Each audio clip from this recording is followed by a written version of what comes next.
So here we are again. Thanks for stopping by to listen to the barman and that old annoying guy. Do you ever wonder? Do you want to see who are these men of mystery? Tizz lives in Scotland and runs XRP, a broadcasting legend, I'm sure you'll agree. Craig lives in a studio in the USA, working on music most every day. They come together at this time each week, a wondrous pairing of these two great geeks. So stop in the chat box and say hello, and listen in wonder to Craig and Tizz show.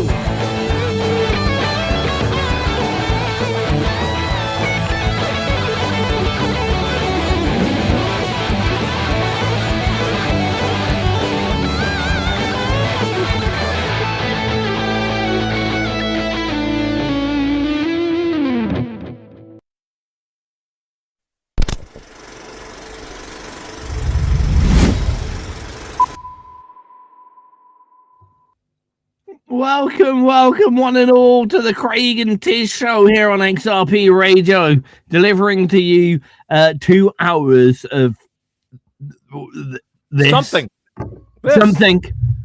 Well, here we are again. Thanks for stopping by. To listen to the Wolfman and that old fart. Why the Wolfman? I like Wolfman. It rolls off the tongue. Really cool. Well, I am probably one of the least hairy people on the planet. Well, that's a personal problem. And I'm not even a lycanthrope. Don't use big words at me, okay? I'm old.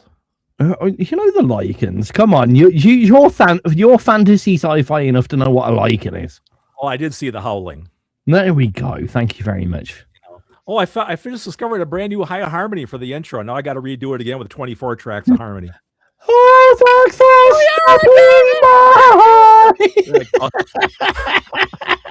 I'm just a poor boy, nobody. Yeah, it's turning into an opera. I'm so glad we both did exactly the same thing there. Yeah, terrifying. Right. So I'm going to be straight with the listeners. I wasn't going to say this, but then Craig encouraged me to say this, so I'm going to say this. We have a topic for today, and we're going to explain how we got the topic for today. I asked an AI how to have a whole show without mentioning AI. That's hilarious. Now, I want to add very strongly that I will never use AI in a creative manner. I will only ever use it. IA. I will only ever use vowels. When I don't have enough time, and today I did everything else, and then I ran out of time to come up with a topic, or the time that I did have didn't allow. I mean, it depends how we could go up or down here. We can say, oh, fucking Tizz, he had 3 hours and he couldn't come up with a topic, or we can say, oh, Tizz only had 3 hours, so he had to use support to come up with a topic. Yes, artificial support. I like that better than artificial intelligence. Yeah. So it's what? Artificial AS. Yeah, AS. Artificial support we have. Artificial support solution, surely. Yeah. Yes, exactly. We got some ass. Anyway, I had to use my ass. I don't believe how I had to direct you into the ass. Wait, what? You had to direct me into the ass, huh? Okay, we're working blue today, kids. Welcome to the start of the Craig and Tizz show. So what is that topic I hear you scream and shout? It's about Uranus. It is. You meant to say, what is that topic, for fuck's sake? Our topic for today is, does a song grab you right away? I mean, what in the song hooks you right away when you instantly play it? What's the first thing that gets your attention and piques your interest and makes you go, ooh, I want to listen to the rest of this? Or if we're being horribly negative, as we like to be here on XRPRadio, what makes you hit stop straight away? Skip. No more of this Taylor Swift bullshit. What makes you say that? Probably Taylor Swift. I should not be so specific, but you know what I'm aiming at here. I do. I did not. I'm really sorry to anyone. I was not looking at my levels when I shouted there. You are a little hot, man, but it's okay. So that is the basis of our conversation this evening. And there's going to be a big deep dive because when Craig does his hot picks, how do you decide on the hot picks, Craig? Exactly what we just said. Every song has about 30 seconds, and if it doesn't wrinkle my pickle, okay, no way, it's not going to go. But if you get me right away, huh? I was going to say, so when we're playing the next 7 tracks that are Craig's hot picks, after each track, I'm going to be asking Craig what grabbed him in the first 30 seconds. And I'm going to ask you in the chat box what grabbed you in the first 30 seconds. Well, let's hope I can hear him okay on the playback then on my side, but we'll see what happens. You've already heard the first 30 seconds. That's why you picked them, you prick. I mean, sorry. Write them down. You be nice to me. I'm really sorry that came out of nowhere. I apologize. I'm gonna swim over there and slap you one. I apologize whilst also being entirely valid in what I said. You are not. You have listened to the first 30 seconds of these tracks? This first track, I listened to the entire song, I'll have you know. Well, my point is, Craig, you're so difficult. What are you, my wife? I was going to ask you what grabbed you in the first 30 seconds of these tracks because you selected these tracks by listening to the first 30 seconds of them. And your response was, well, I hope that's okay with as long as the sound's good and I can hear it. But you've already listened to the first 30 seconds of the track, so you know what they sound like. Sorry. But I didn't take notes as to, this is a really great chord progression. Actually, I take that back. When we first started this show, I used to make little notes on each song, like the chord progression, like the intro, like the hook. I used to do that. So we've got lazy, have we? Yeah. Well, you should talk, Mr. Artificial Intelligence and whatever that was to help you with today's topic. You know what, Craig? I was hoping you'd pull me up on that, and I'm glad you did. Well done. We've come full circle, everybody. Full circle. All right. Where were we? Should we get on with the first track and get on with the show? Here's the song I listened to the entire way yesterday. Not just the first 30 seconds. Hell no. I went like at least 45. This is brand new from our friend The Kind Machine. This song is called With You. I can't hear anything. Oh, there we go. I can't hear it. This is what hooked me. Oh. There we go. Oh, it got louder all of a sudden. It's because I turned it on. What a great start to the show. You know, you do so much better when you had a day off. Yeah. Way more energy. Yeah, you don't seem like you're falling asleep. And I've got a bowl of nachos. Oh, you're lucky. I had a hot dog today. That was it.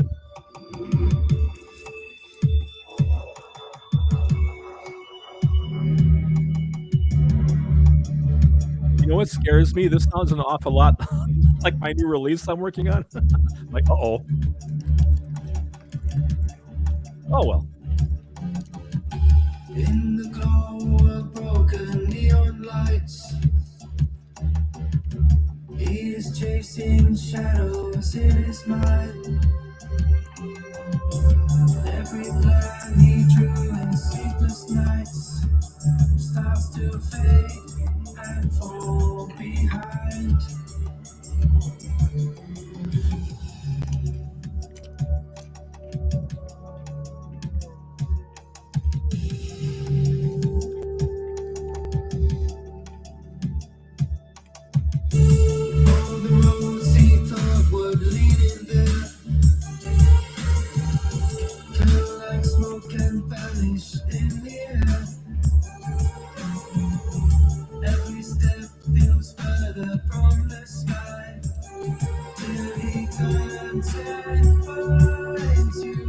When I first played this, I messaged Kind Machine and I said, "This sounds like Kashmir by Led Zeppelin done as a synthwave track," and it really does. It exactly does. It's Kashmir. I love that Indian percussion. That's great.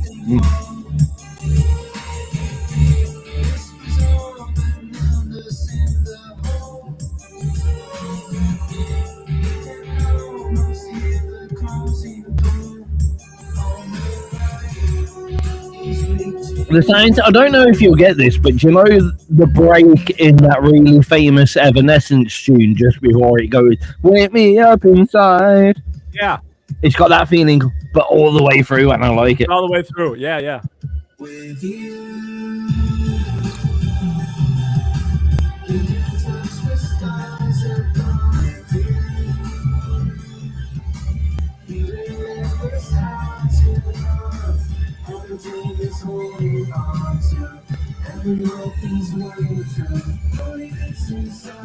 just because of you.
False ending. False ending.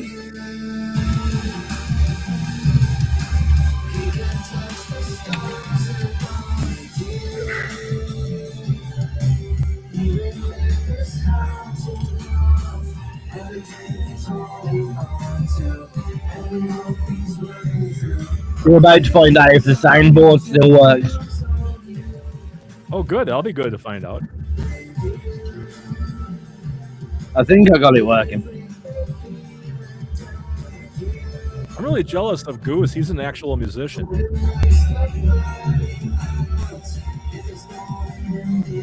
No, don't worry about it. ChatGPT just told him. Probably. Like my dad used to say, "I'm not a musician, I'm an entertainer." That's different.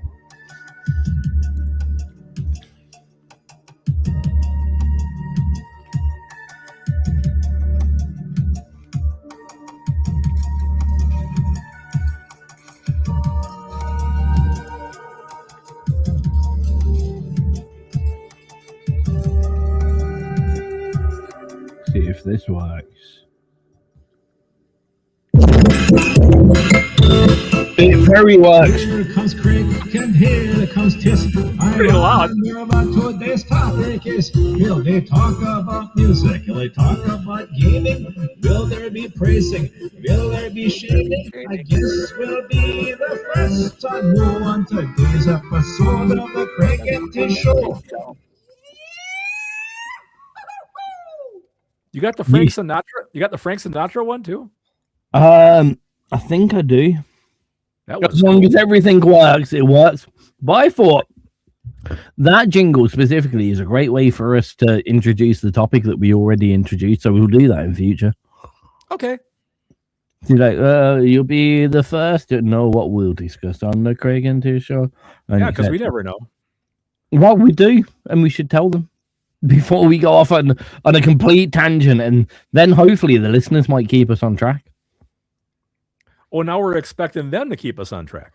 Well, I mean, no one else does. Well, to be fair, our wives are not here. Dangerous. In my defense, I was left unsupervised. So, topic. Rewind. You are more than me on a weekly basis. I sure am.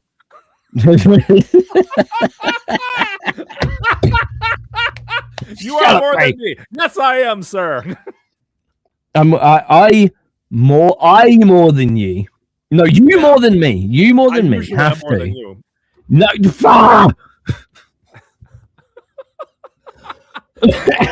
I love my job. Why do I make it so easy for you? Not your job, but that's not my problem either. You were saying, sir. Continue. You more than me have to on a weekly basis judge randomly 7 pieces of music on 30 seconds of the music. That's what I get. Yes. The 7 tracks from the Craig and Tizz show, the 7 main tracks, because we do play requests and somewhat here and there. Yes, we do. Are decided by Craig, typically decided by the first 30 seconds of him picking either a random genre or year, or even a year and a genre to bring us the 7 tracks that we have today. So, Craig, my question is, keeping with our topic, what specifics make it a yay or a nay? For me, it is about, well, as a guitarist, right?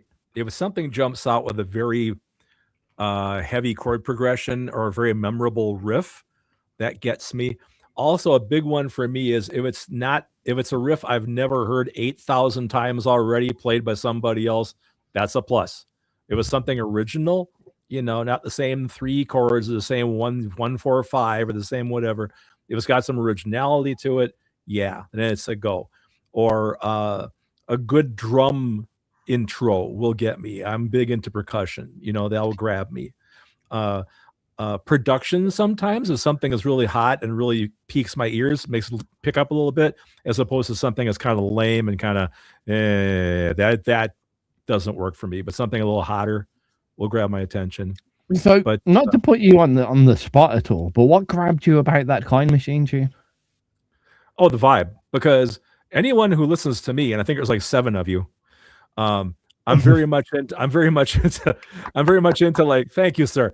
I'm very much into East Indian percussion. I love that stuff. Third Bridge too. I mean, we did a lot of that type of thing. And so right off the shot, the absence of a standard drum kit, that had me, Yeah. I mean, and he took a bit of a chance there, like I do too. He had more of an intro and more of a build-up, which to me is a very risky thing. Now, I'm guilty of that. I like to, in my music, on a lot of songs, set a tone, whether it's sound effects for the intro or some kind of atmospherics. I want something to kind of ease the listener into it, which I realize is the throw of the dice. For a lot of people, if something doesn't happen right away in the first 30 seconds, they're going to turn it off because I'm building up layers of orchestration or something, so you kind of put your head on the chopping block there doing that. And he kind of did that. He didn't hit it hard right away. It was kind of like, well, we're going to build it up a little bit, but that piques your sense of curiosity. You're going, well, what's going to happen next? See, Kind Machine works in layers like I do, which is cool. It's like an onion, I like to listen to his stuff and peel back. Shut up, the Shrek. layers. I know. In the morning, I'm making waffles. That's a whole different thing. Yeah. But yeah, I mean, I like music that makes me have to think and have to really analyze it. I'm not so much for the 3-chord, catchy hook banger music. That doesn't really appeal to me. Probably because I'm a musician myself, But hopefully that answers your question, I would like to think. I think musicians are more analytical than anyone else, and it's annoying because we end up creating this niche community with, we know about music. Well, we've talked about this before. Have you ever gone to see a live band with a bunch of musicians? It's horrible. Oh, yeah. All they do is just stand there and take them apart, man. It's like, oh, that guy is horrible. Right? You know, if you can't, what's the old line? If you can't do better yourself, don't complain. Well, 9 times out of 10, I'll just walk up there and give me that guitar. You know, I mean, it's terrible, man. When I used to play live in the Express, there'd be a line of guys on my side of the stage, all guitar players, right? And they had their arms crossed like this, and they're looking at me like, "Surprise me, fat boy." You know, it's like, come on, man. Yeah. I fear, like, I noticed this being a bass player on stage. Yeah. There's 2 different crowds, honestly, and you got the worst of them. Because guitar players are hypercritical and they stare at you. They gather right around the front of you in a little semicircle and they stare at you. And the look in their eyes is, go on, fuck up. Fuck up. Go on. Fuck up. Go on. I'm watching you till you fuck up. I'm waiting for you to fuck up. Where, as I would say, bass player enthusiasts look at you, and as long as you do something a little twiddly and cool, they're like, fucking, he just slapped the bass. You know, he just did triplet fingers. Way bass players are a lot more apologetic. No, that's not the word. Apathetic, maybe, on what happens in front of them. They're waiting for the exciting bit, whereas guitar players are waiting for you to fuck up.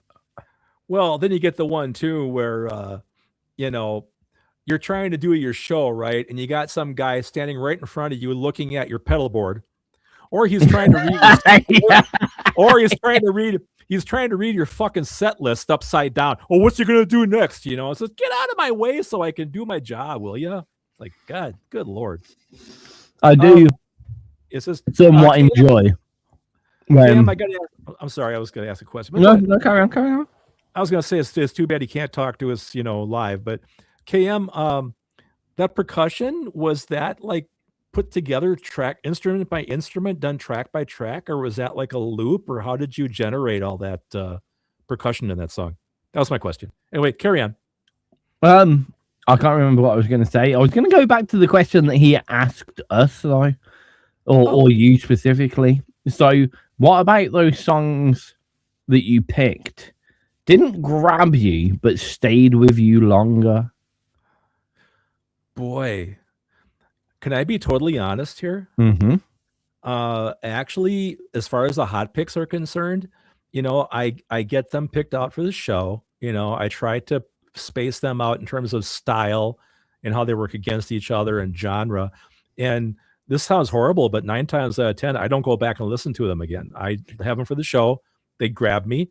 I do my job. I put them up, and it's rare that I go back and listen to stuff. I listen to bands on XRP, if that makes sense. Not like I'm a big Kilburn fan. I'm a big Sounds of the Sirens fan, Galileo's fan, the kind of thing. But fan.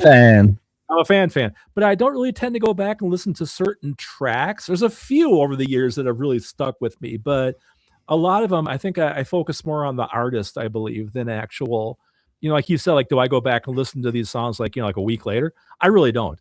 You know, which I'm sorry to say. You know, I have noticed though, whether purposeful or subconscious, like, so Marble Ghost, we've played them before. The Funkeestas, we've played them before. Time Machine, obviously. So these are, there must be something subconscious drawing you back to these people. It might well be, you know, because I know that now that I've done this for a while, you know, I'm starting to notice the same band names, right? So I try not to play the same tracks, obviously, from these repeat bands. But yeah, I mean, there are some bands on here that strike me a bit more like, you know, AC/DC. I can go to something a bit more for a good solid retro rock. You know, I know who to go to for folk. I'm a big Helen Counts fan. I really like her stuff a lot for that pretty folky. What? Coming up later in the show. She is, as a matter of fact. Yeah, I mean, yeah, there's people I like, you know. Now, Slowcookedgoose, I mean, I listen to his music and I go, obviously, this guy knows what the Dorian scale is in Mixolydian. And, you know, he's not just some clown out there, you know. But I just play him anyway. I don't judge him because he knows more theory than I do. Well, But I mean, I think it's so like we associate certain things. So if things go out of our normal scale remit, we're all of a sudden kind of like, oh, you must know about your scale. But I debate that slightly. I debate that it's so theoretical. I think it's more ear work and stuff like that, and someone that's more used to composing and working in that kind of area. Gotcha. Than necessarily like. So like me and you could sit down and play any blues funk riff till our fucking hearts break. Yep. Just because we were brought up on the guitar and bass and we like good music. Right. That's all ingrained, that kind of thing. I would say if you're the same as me, you sit down naturally, you put your guitar in your lap, you put your hand on the neck, and all of a sudden it is around E. Exactly. Every time. You may go elsewhere from there, but you first sit down and you look at your hand and it's E. I can tell you, for me, my hand barely gets past the third fret coming off. Everything I've done, is like probably usually an A or E or D. I'm huge into D, and like the occasional F minor, the occasional B minor, just to mess you guys up. I don't use a lot of diminished. I don't use a lot of fourths. I don't use a lot of minors. I'm very much a major rock guy. You do, but you don't realize it. Like you pull on and pull off like a folk guitarist almost. Yeah. And those pull on, pull offs draw you into natural sustained and diminished chords, which you don't realize you're playing because you're starting with a major chord and you're taking it elsewhere, which I think is a very good way to make music, to be fair. But I think that's always an issue with more ear to play instrumentalist. They don't realize how technical they're actually being in the long run, because a lot of ear to play instrumentalists start from something, and then if they go elsewhere, they still think, oh, I'm just playing in C minor. And actually, they're playing sometimes in C minor, sometimes in sus4, sometimes in a dim 12, all over the place. It's I just said dim 12. Somebody hit me. Dim 12. It's like dim sum or dim sun, whatever that stuff is. Yeah. Somebody hit me for that one. I've talked about this before. ALC, the most non-musical person that I know, just ran in the room and hit me. What did you do to get hit? It's because I said somebody hit me, so she did. Oh, hit me. No, it's like James Brown. Hit me. She doesn't need to be told twice. She doesn't need to be given permission to hit her boyfriend. God. Oh, man. No, but I was going to say, as someone who plays totally by ear and learned totally by ear, I know I've said this story before on our show. I'll be playing in the band, like a rehearsal or something. I get this really cool chord shape on the guitar. I'd walk over to the keyboard player, because 9 times out of 10, your keyboard guy knows theory. And I'd say, what is this? And he'd pick the notes out on the keyboard. Oh, you're playing a, flatted fifth something or other. And I went, cool. I know jazz. But that's what I mean. Like what you actually do know or can play, should I say, is beyond what you think your experience is. I'd agree with that. So I do the same quite often. I sit there and go, oh, this is going to be just playing in E, funking E again. And then you realize that you've taken it on an absolute journey. And you've got more out of it than you initially thought. But on that note, I think it's time to play half an hour through the show already. Our second track. All right. Our next song is called Bring It Back to Life from Ben Reel. Come on, let's bring it back to life. One kiss from you and make it all. Okay, now here's this one. You want to hear what grabbed me here, or do you want to wait till we get back on live? Go for it. This reminds me of a Beatles song that Lennon sang. Da da da da da da da. I can't think of the. Nobody ever knew she loved me. Yeah, she loved me. Oh, yeah, I think I know what you mean. First time I heard that melody, I go, cool song. What was that song called? Da, da, da, da, da. I can hear the lick and everything in my head, but I'll be damned. Yeah. Yes, she does. Nobody ever said. I think it was off the White Album or something. But yeah, that's what I heard. Yeah, with this.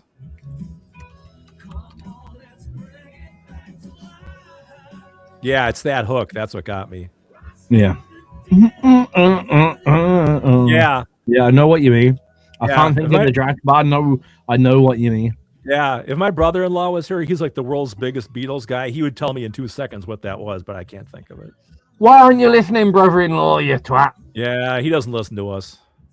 Is he too cool for school? No, he's too technologically challenged to know how to play us on something. He still has a flip phone, for God's sake. I'll allow it. Oh, don't Yeah, allow me too. it. Right on. That's it. Thank you, Goose. It's Don't Let Me Down. Don't let me down. Yeah, see? Thanks, my man. See, the music theory guy comes to save our ass. I am thanking him.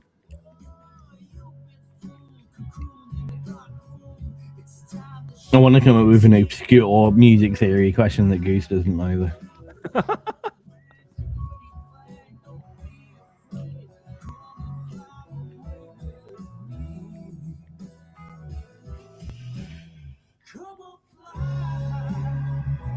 Now, I'm going to guarantee you that Ben Real is really a big Beatles guy. I reckon so. Yep. But, you know, don't you think we all kind of... How's that for a question sometime? Do we all kind of wear our influences on our sleeve with our music? It's hard to say because the stuff that I grew up with, I don't sound like any of that. I think that's difficult. I mean, you know, a lot of people. I mean, some people are happy just playing tribute stuff because they love the artist that they're a tribute of so much. Yeah, yeah.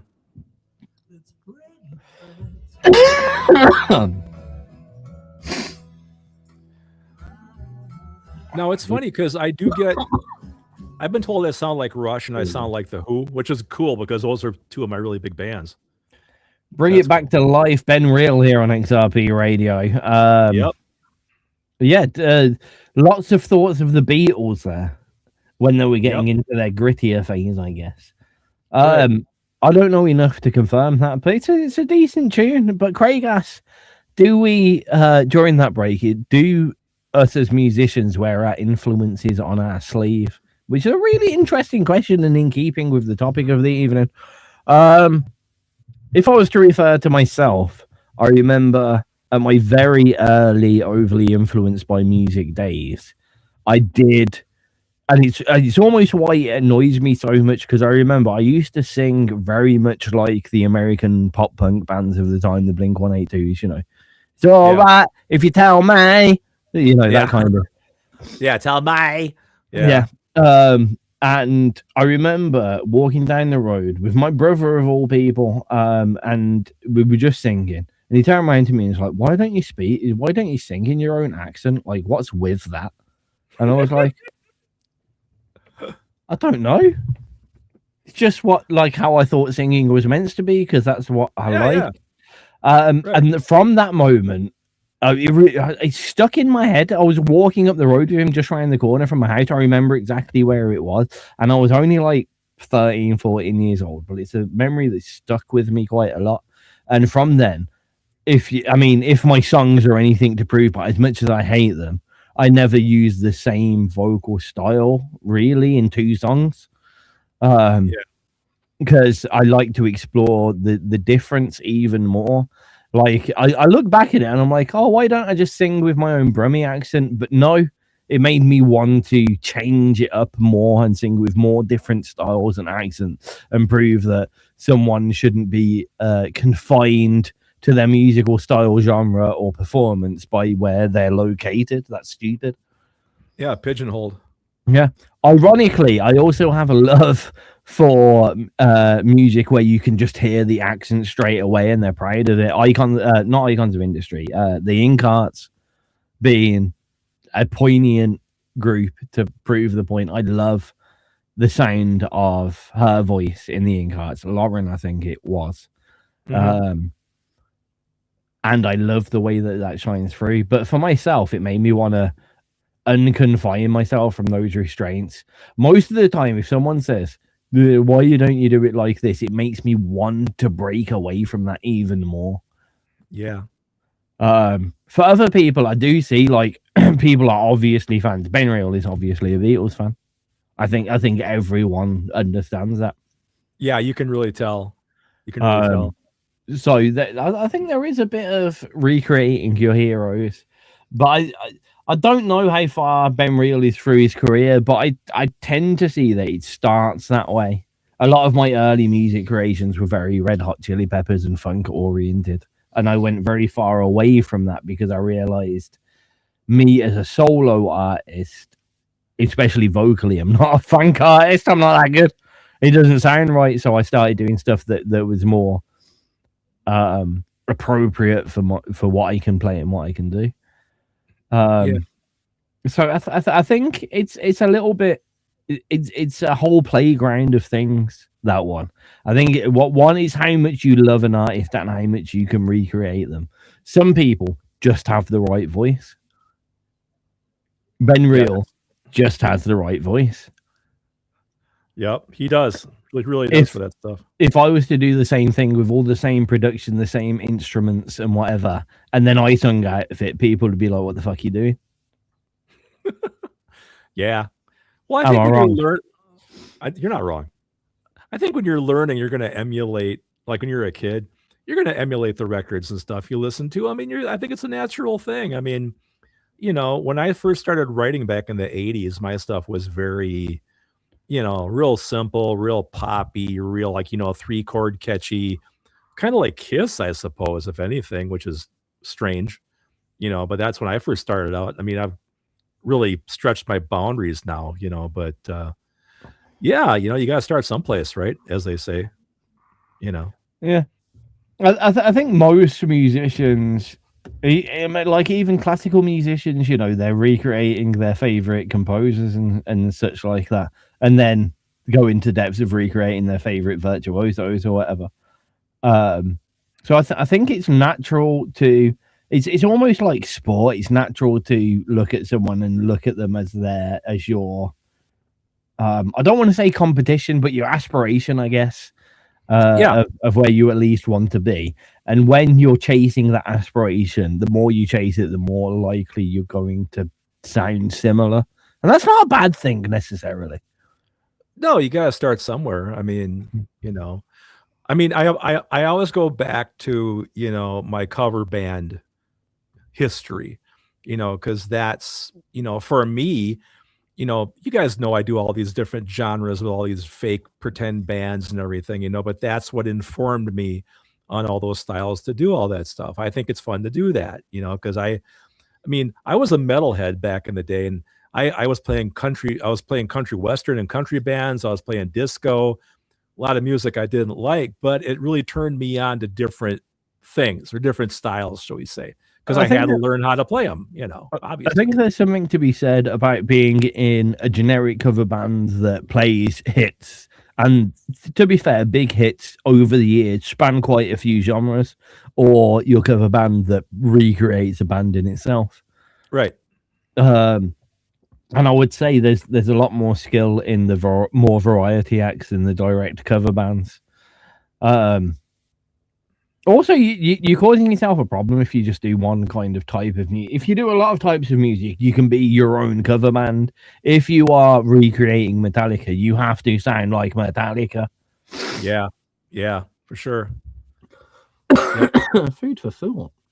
I mean, you know, people, I really get the whole, I mean, the tribute band thing right now is really a big deal. It's very hot right now. But I mean, if it makes those guys happy to go out and do that, I imagine the challenge to do it is to do it as note perfect as you can. I guess that's their, you know, that's the goal. It's weird because it's getting closer to like classical musicians and the fact that they have to recreate a score absolutely perfectly. Yeah. Well, classical music, my God, then you're talking technique and vibrato and intonation and, feel and all that. That's a whole. I think it's the same though, because if you're a Guns N' Roses tribute band and you can't pull off that vibrato that Slash pulls off, then it's going to be noticeable. That's a good point. Like I think it's very alike when you be in a recreation band, and whether that's a good or bad thing, it's awkward to know. Yeah. Nope, I understand. Okay. Should we have another one? Yeah, we could do that. I think is Goose here yet? Is he here? I think I saw him. Yeah, he is here. Here comes that theory, man. This is Flooding the Zone by Slowcookedgoose.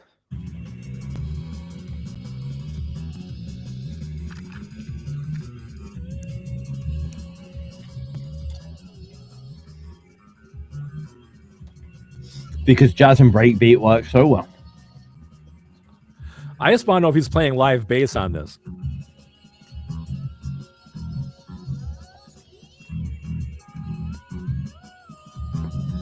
That's him singing as well. I always knew he had a high-pitched voice. That's a kick and falsetto, boy.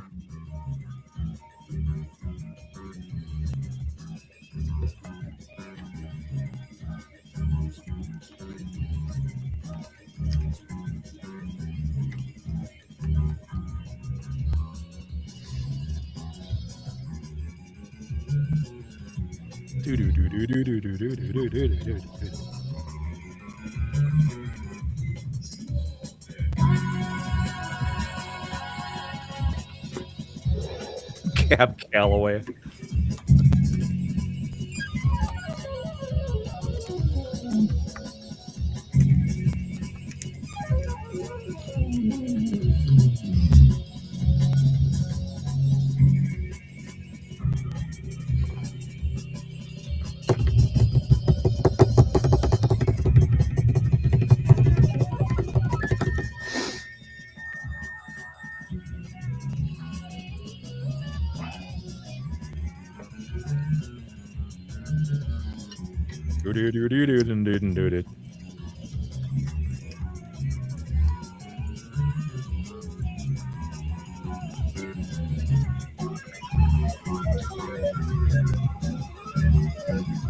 Of course, my first question would be, how the hell did you do this? I think, I'm 90% sure he did something like this. Well, is this all live or is this looped? I mean, some might be looped, but a lot of stuff isn't consecutive enough to even be looped. That's a good point. Like, what you're going to do, a loop of 2? Or take a loop of 4 and just cut it back.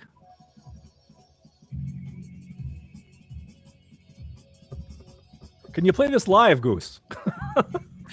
Yes, but only with his toes.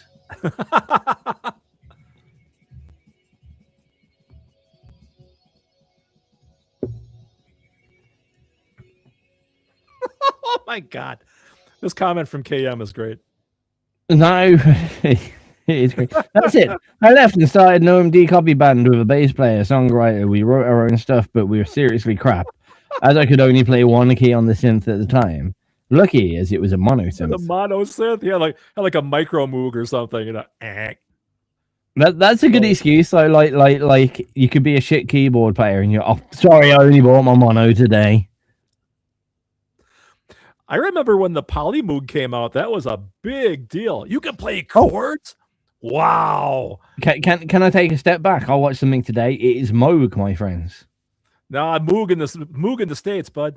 No, it's Moog. It was Robert Moog that made it. His name was Moog, and he got really pissed off that everyone was calling him Moog. True story. So is it Bowie or Bowie? I can't tell you about that. I haven't researched into that, but I have actually watched actual Robert Moog say it's fucking Moog, not Moog. I've seen that happen. Well, if it came out of his mouth, then I guess I'm cool with that. So yeah, Moog. Yeah. It is a Moog synth. The MS-20, those were cool. My favorite synth on the planet. Full stop. Craig, we've had this discussion enough times. Craig already knows this. The MS-20 was fantastic, and when they ported it to a digital version of the IMS-20, it was so versatile, it was ridiculous. And then they got rid of it, and I don't know why. Phased it out. It was so good. I don't understand why they wouldn't want people to have it. It was fantastic. Everybody loved it. When I was a kid coming up, you had your ARP people and your Moog people, right? I was a big ARP Odyssey guy for a while. Those were pretty cool. It's not my fault you're a cunt, Craig. Oh, good Lord. You know what's funny, man? You know, I've told you guys before, you know, twice a year, me and my old bandmates from the Express, we make this pilgrimage up north here to the Lake Superior. And there's a music around used gear shop there. They've had this pristine ARP Odyssey sitting in that place for like 3 years now, and no one buys a damn thing. I feel sorry for it. You know, they want like $1,700 for it. That's a little steep. Is your wife in the room? No, she's upstairs. No. I was going to say something like, and I feel sorry for it, and I should buy it because it's been you can't have a piece of equipment. Nah. Wife, you can't have a piece of equipment, wife. Sorry. That goes to waste. We should buy it.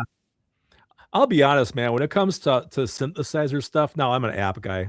I mean, I got my Juno 20, my Roland. That's like my main go-to, but everything else is all apps for me. Honestly, I agree. The enjoyment of having the physical item there is highly subsided by the fact that it goes from £1,200 to £20 on an app. Yeah, like sorry guys. Well, here, just looking at my desktop right here. Here's Omnisphere, Prophet VS5, Jupiter 8 V4, Prophet 5V, Massive, Pigments from Arturia. So I got a bunch of synths just kind of everywhere laying around, I guess. And he opens them about as much as he opens his games, ladies and gentlemen. But my new album has a lot of synthesizers, my friends. You're going to be surprised. I'm telling you. He's telling us. I'm telling you. And as a special from next week, I believe we're going through this new EP of yours, album of yours. I would like to. My brand new EP called The Four Bridges will be released probably next Wednesday, just in time for our show. And I would like to premiere it for my friends. Us taking ripping all your music apart. You get to do it to Craig next week. Bring it on, baby. Oh dear. I'm not going to talk about theory. I'll guarantee you that. No. So what makes you in the very first place listen to a piece of music, apart from the fact that once a week you have to come up with 7 pieces of music? What makes you listen to the piece of music in the first place? A lot of times I will run into random things on YouTube that will talk about new releases, and I will go listen to things from that. But I guess I'm like everybody else, nostalgia. You know, I used to have like 1,000 album record collection here downstairs in the studio, and my turntable broke. So I got rid of all my vinyl. But before I did that, I digitized everything. So I have all of my digital stuff on my old collection on my phone, right? So for nostalgia's sake, I'll bring back something from the 70s and give it a listen. You know, I think it's mostly just old stuff for good memories and whatnot, you know, but yeah, I guess I would say that I don't tend to listen to a lot of brand new things unless, like I said, I'm told from the internet that I should listen to something. Does that make any sense at all? When you say told from the internet, what do you mean? Like I said, like if I'm sitting up late at night in the game room and I'm watching YouTube, I always have a music feed right on YouTube. Well, here's this new artist. Here's this new artist. You should check this out. I will do that. You know. Okay. So yep. How about you, Tizz? What makes you listen to something? Ooh. Usually, I mean, I do get influenced. Usually, it's closer to home than just the general internet, but it will be someone messaging me saying this is what you would like. I do that to a lot. I sent one to Mish like a couple of days ago, and I was like, you will listen to this and you will like it. And he ended up getting Booms to play it in his show, I do believe. And he did like it. And yeah, I think certain people have a good wavelength into my musical likes. And certain people will say, you should listen to this. And that will 100% make me listen to it 100%. But I am also quite locked in. Like, if I see that Icons of Industry have released something, I will listen to that very quickly. So precedent does have a lot of help. If someone's made something that is absolutely astonishing before, I want to see if they can kind of keep it up, I guess, if you mean. But most of the stuff outside of that, yeah, is from someone I know with influence letting me know that I would like this piece of music. Yeah, I've sent you stuff before, some Yeah. suggestions. What was that one band I gave you out of Japan? Oh, the Jazz Avengers, that all-female funk jazz band. Oh my God, their drummer is a monster, man. She's incredible. They were good. See, this for me also though is the problem with YouTube. So if someone sends me a YouTube link and go, "You'll like these," I probably will. But the way YouTube's set up is I will probably binge everything that they have ever played and then never listen to them again. Yeah, I'm the same way. I have a question. I've had my entertainment out of you. No, I'm done. Okay, question for the guys in the chat, seeing as how we have some folks in the chat box today. I was just thinking about this for myself. Why'd you say it like we're loners? No, I didn't say that. I was saying since we have some here today. No, we have some folks that would give us an opinion, I think, back in the chat. What is the best thing you've done in your discography as musicians? What's the thing you're the proudest? What's the one song, the one album, the one whatever that you think was your knee plus ultra, your masterpiece so far? What's the best thing you've done? Well, what's that typing, Craig? Answer it yourself. Simple, Cluckzilla. I'm never going to be that creative again. That was the best I'm ever going to get. So I like the way you judged it by its creativity and nothing else. Mm-hmm. That's the best thing you've done because it was the most creative thing you've done.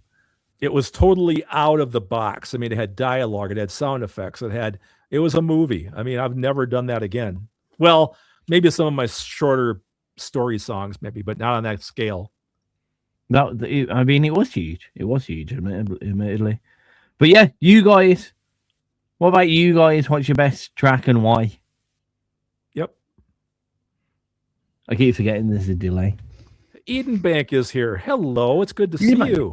Hello, everyone. Boomsmack, Kai Machine, Eden Bank, Cathal Fitz, and the Marches. It's been a pleasure to have you here. Yes, it's always so good to have friends in the chat. Join us in the chat. Tell us your opinion. Get involved. We might even play your music and question you as well. Yes. We might just be fishing for tracks to play. And it gives you a good excuse to say, this is my favorite track and get it played. That's a really good point. Engagement is good. The album Beauty Float, that's quite recent from Booms. Okay. Booms, when you say you worked on it for years, how many? What's your guess? This is coming from a guy that I can't leave something sit for more than 2 weeks or it drives me crazy. I have to get this done so I can do the next thing now. Well, shall I chuck something on from Beauty Float for a second, and then we can all say if it's shit or not?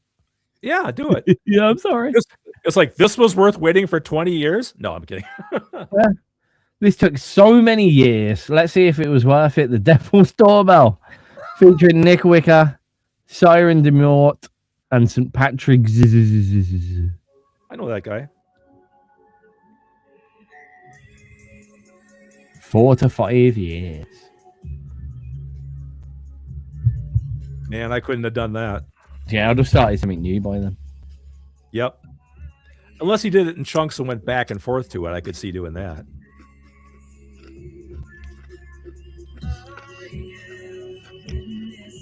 Oh, the Somato effect. I saw a bunch of them last night when I was going through the database.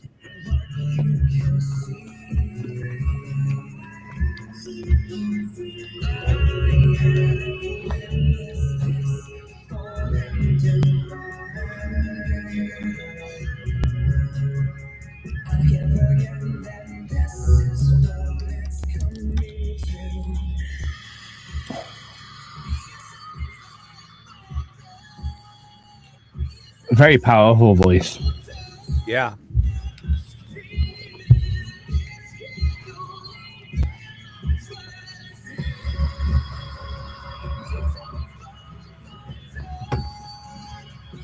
Is it me that have like Linkin Park vibes? I'm not enough of a Linkin Park guy to know that. Another one of those newer bands I never listened to, unfortunately. Like you always talk about Blink 182. Never listened to them. A lot of the things that I say are more for the realization of other people than the realization of myself or you. I understand. I listened to a chunk of Blink 182, but they weren't exactly my favorite band. I don't even think I had an album by Blink 182. I did have the Sum 41 album with the songs that everyone knew on. But I can't remember. I probably don't know. You will if I remembered it. Oh. I might have known like a track, you know. There was one super. He was in loads of adverts and stuff, but I can't remember it off the top of my head. Oh yeah. I can see the lead singer's face in my mind. Okay. It's like, you know, I know some bands because they had like a big single that was everywhere and you could not escape it. Yeah. Oh yeah. You know, like Smash Mouth doing Rockstar or something. You know, I knew that song, but.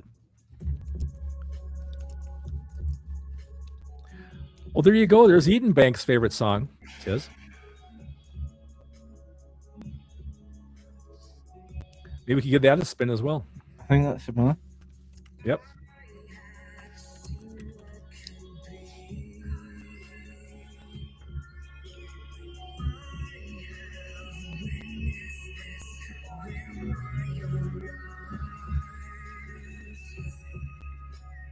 And I've got the one from the Somato effect as well. Great. As you're all joining in the chat, we will reward you and also rip apart your tracks if we feel they need to be, because that's the aim of the show. You're terrible, sir. We're talking about what grabs you in the first kind of 30 seconds of a song. The intros still matter. What makes listeners come back to a track, and what grabs you from music. What did you like about Boom Smack's Candy Apple Black's The Devil's Doorbell featuring a multitude of artists? I thought it had a little bit of a Linkin Park feel. I thought that. And I did like... one of the weird things is a lot of people from my generation know a lot of Linkin Park lyrics, even if they don't specifically like them. I know a lot of people that will know, like, in at least the chorus, if not the whole song, to Crawling and In the End. Mm-hmm. No, they're not. So Linkin Park were quite a big deal for my generation in the alternative rock world, I would say. Oh yeah, I'm aware of that for sure. Apparently, there's a story behind it as well, and we might get told, but we might not. We might listen to some Eden Bank and some Somato effect as you're talking about it in the chat box. Good idea. Just because of the scrolling up, I'm going to go for the Eden Bank one first. So Eden Bank, I believe it's actually from Eden Bank, mentioned she thinks out of the songs that they've released so far, Found is what we are both most proud of. We both just love it. It was one that came together so easily and is just kind of special to us both. What do you think? And what do you think specifically, keeping the theme, of the first 30 seconds of Found from Eden Bank?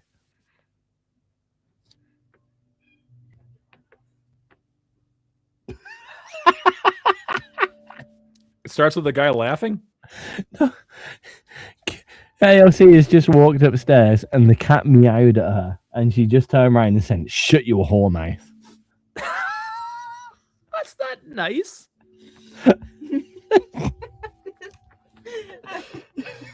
Can I write a song called that, please? Thank you. Yeah, I don't think she has a choice. I just almost bought you this shirt. But you didn't, so thanks for showing me something that I want. Okay, it's from China, right? It's from China, Uh-oh. right? So it was like 11 quid for all the sizes, except for one size. And what size do you think that size was? Is it large? No. PB. What the fuck size is PP?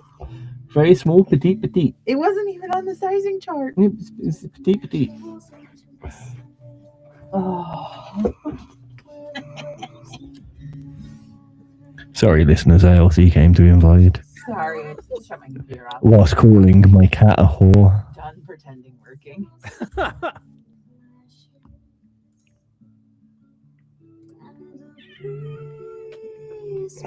Whore mouth. Shut it.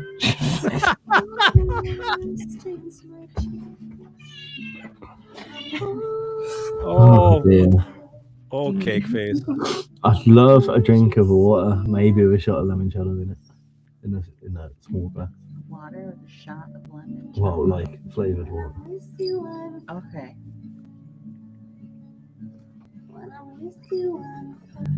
Is that a problem? No. You look like it is. No. I don't know if that was her or the cat, to be honest. I heard like a no. I thought that was the cat. The cat or the cat. I'm going to say, let's talk about bands I know that you guys don't because I'm old. Ha ha! See what you do with that. I don't know what to do with that. I don't know who you mentioned. I'll show them. You want to talk about Linkin Park? Let's talk about Uriah Heep.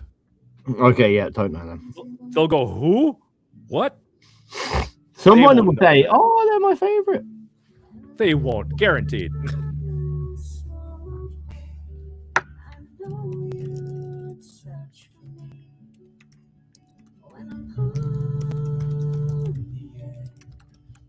You know what? The sucks I type with one finger. Use both. It's okay. I got to hold my phone up, though.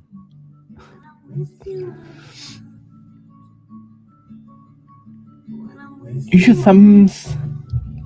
That's what the kids do.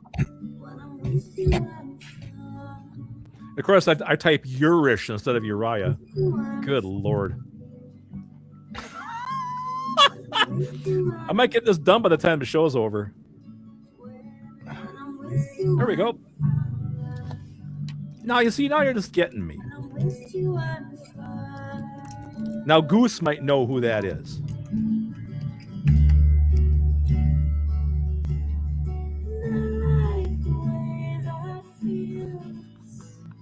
I just glanced down at my phone. I feel like I'm wrapped up in a duvet. No, that's duvet, sir. Duvet. A duvet. A duvet. A duvet. That sounds so French. Please, where's my duvet? This does sound like you're in slow-mo. It's very dreamlike, you know? As you start yawning. I'm more awake than I have been for a while, but I am still getting used to this work. I'm still tired. Yeah. Next week will be much better. Gotcha. You know the irony of after all the time changes, I've actually got tomorrow off. Do you really? Oh dear. You're listening to XRPRadio. That was Found from Eden Bank. Kai Machine talking about the introduction. It's such a fantastic song. He loves the fragile nature of the introduction. It sets the nice scene for the whole song, and immediately you are hooked into the song and atmosphere. I would say, yeah, atmosphere helps a lot with that song. It really drifts you into it while still builds the whole song. Like, if you look at the kind of wave format of the song, it is nothing and it ends on a big wormy tail, which is very cool. Thank you, ALC. I didn't want that much, but I'm glad I do. No, I just love stuff like that. It's so calming. You know, I love music that can kind of make you exhale. It's like, oh, thank you. I needed that. So much music makes you want to, like, you know, break something, you know, but that was perfect. I think We need more songs. there's a Produce lot of I agree that there's a lot of music out there that's designed to make you cry or make you sad or make you angry, but there's not much out there in the popular world. Like, I know there's whale song and all that shit, but in the popular world, just to put on and just go, that's nice. That's true.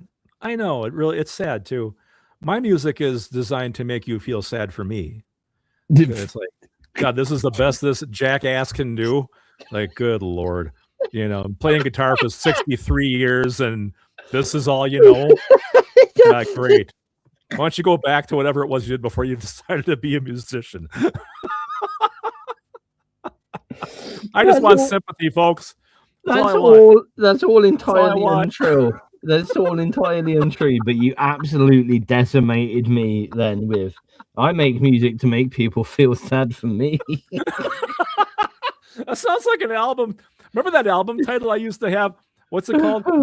I've suffered for my music. Now it's your turn. I still got to put that record out, man. Oh man. That tickled me. That tickled me. Ay. All right. Moving swiftly ahead. Keeping with the music, Boom says it had a vibe like appreciating and living in the moment. Like, this is now is where we are. Right. I like that. That's nice. Yeah, me too. That's pretty damn deep there, Booms. That's good. Should we continue? So the next track suggested, and I'm always continuously looking at the time so I know how much time we've got left because we still have 4 other tracks to play. But for now, not Eden Bank. Was it the Kind Machine? Fuck. Yes, sir. We'll get there in the end. Mentioned that they're in a band called the Sfumato Effect. Yeah, the Sfumato. What is a Sfumato? It's Greek tomato. It's like a Greek tomato. Everything is tomato, That's probably racist. I'm sorry. Sfumato. What's that joke? Racist? I love NASCAR. Yeah, get it? Racist, a racing car. Forget it. All right. But he said, he wrote a song, the music anyhow, with the old bass player he mentioned earlier. It was called I Can See Your Face and released under the project name That's Sfumato Effect in 2023. He wrote the lyrics and sang the song. He's proud of it because of the emotion in the lyrics. It was a feeble attempt to write an orchestral piece, and I originally wrote the music on guitar but reworked it for keys and orchestration. And this is what it sounds like.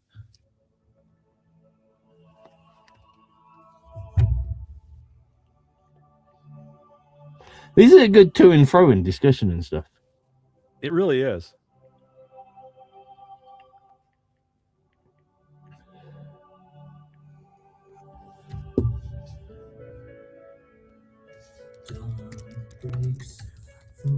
He has a keyboard that plays more than one note at a time on this song. What are you doing, you fucking cunt, with your polytelephonophys? Yeah, there you go. Oh, it's an artistic term. Well, this is obviously way over my head. It's over my pay grade. You want to talk to me about art?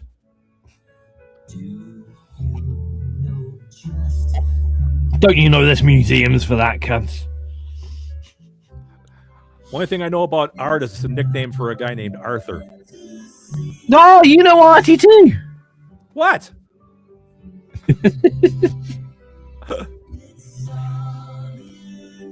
Well, this doesn't sound... Maybe you just typed it wrong and it's an autistic term.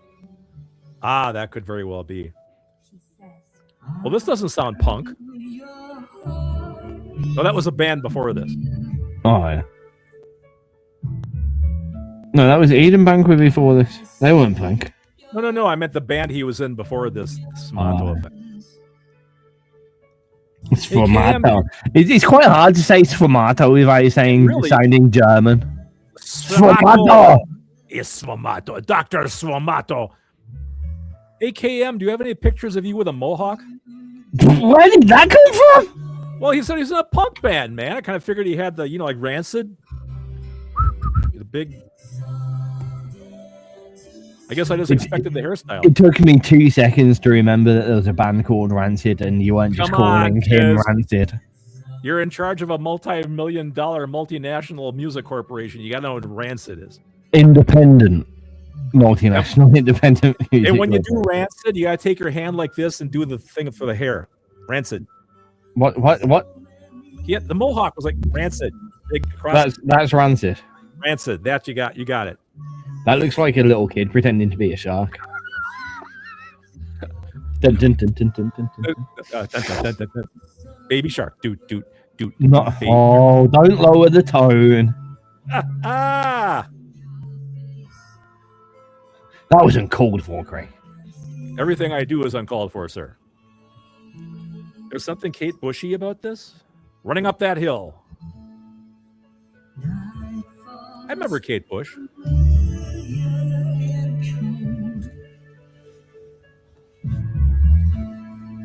The world is turning as dreams unfold, and little things will happen,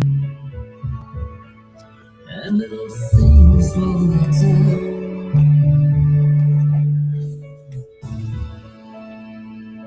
Now I know just who I am. Good bass.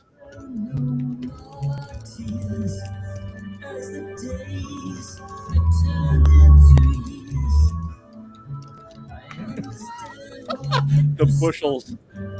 Love it. You had to go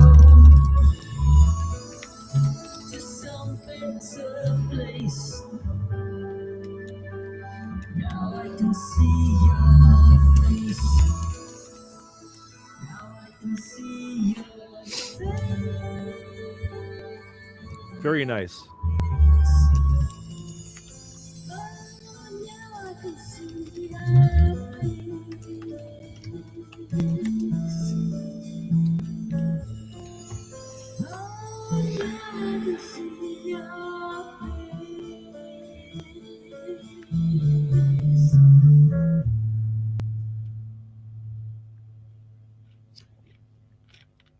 Oh, lovely tune, a dedication about his wife, Stuart, who wrote the song, his wife that passed away from cancer. Well, the lyrics, he wrote them, Kind Machine wrote the music. Very nice, very lovely. Yes, agreed. Very, very nice. For a track, like, quite often, what I'd like to say, send-off tracks, shall we call them, tend to be quite morose, and it was nice to see a bit of a celebration in life in the theme of that. Yeah, for sure. You know, I find it hard to connect. I'm a little bit unempathetic of tracks that's like, look how worse my life is since you've been gone. Like, tell me about the good bits, man. Tell me about like don't just say how shit your life is now you've gone. Tell me like what were the good things that you missed. Yeah. Do yourself a service. Yep. That's very true. Yeah, I really enjoyed that. It was a nice touch. Thank you for sharing that with us, Goose. Yeah. Kind Machine, not Goose. Yeah. I don't know why I get the Kind Machine and Slowcookedgoose mixed up. They don't look at all alike. No, they're not the same person unless they're the same person, and I don't believe it. One guy is about 8 feet tall, and I don't know. No, the other one's other guy's in Germany. It's from China, I thought. No. Wait a minute, you just moved him? Yeah, why not? Okay, well, whatever. You're rude not to. After going through this little run of artists that are here with us, I thought we'd go for artists that are no longer here. Well, actually, no, that sounds like they're dead. Oh, that sounds horrible, man. Come on. Yeah, that sounds... I was just running with the theme here. I'm sorry, everybody. Now it's a tribute show. That wasn't funny, but it was kind of funny. Oh, dear.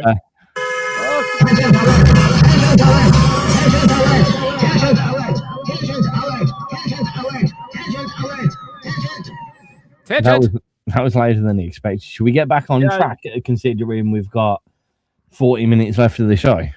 Speaking of Helen Counts. Speaking? She keeps getting suggested to me as a Facebook friend. I should probably do that maybe. But she'll go, who is this idiot? Yeah. Anyway, the next song is called That Look, and it's by Helen Counts. What do you think of the first 30 seconds of this one? Oh, back to our theme, guys.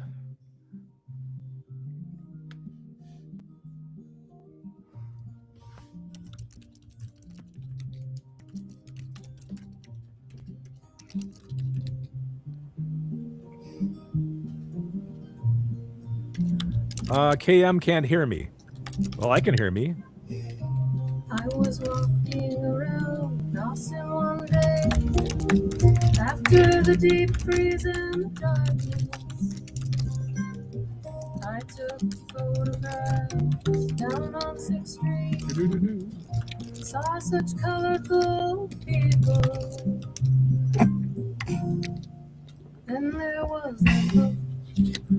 That's strange. Can you hear me, Tizz? What did you say? Can you hear me? I'm joking. Don't mess with me, man. My audio interface says I'm out there. Yeah. I think we're okay.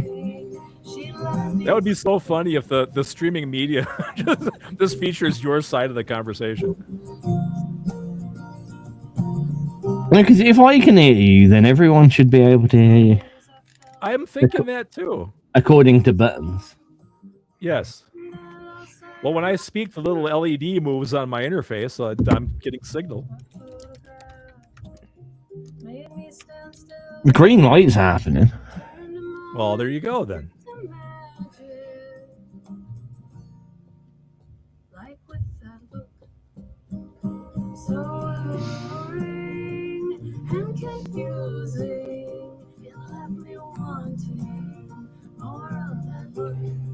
Yeah, I heard the mandolin in there too, and I go, oh, I like mandolin.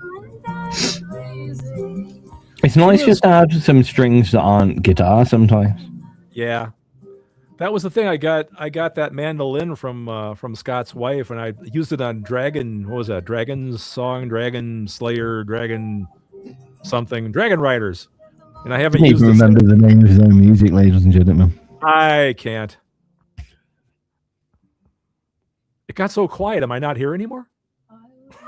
No, you oh, there it is. Okay. Well, Kind Machine's freaking me out that I'm not here. Yeah. Don't worry. Don't stress. Okay. I feel like I'm here.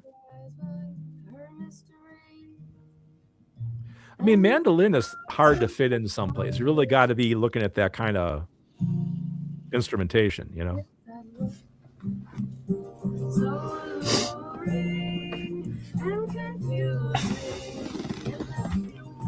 Anyway, I was going to say, yes?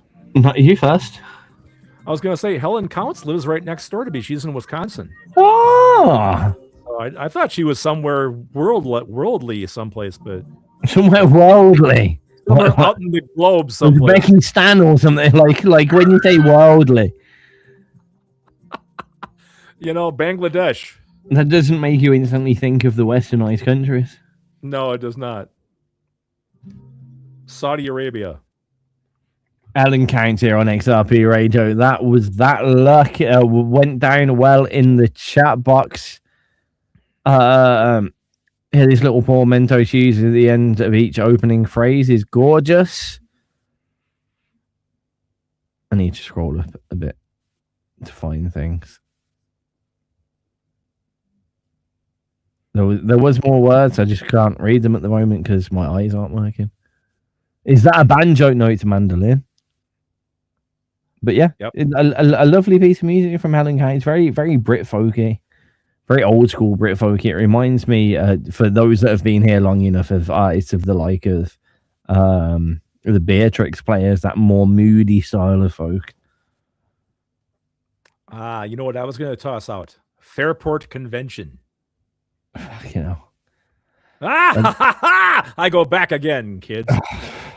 The weird thing is, I couldn't pick out a song by any of them, but I had a good friend that was absolutely obsessed with them and the festival that they did. Oh, really?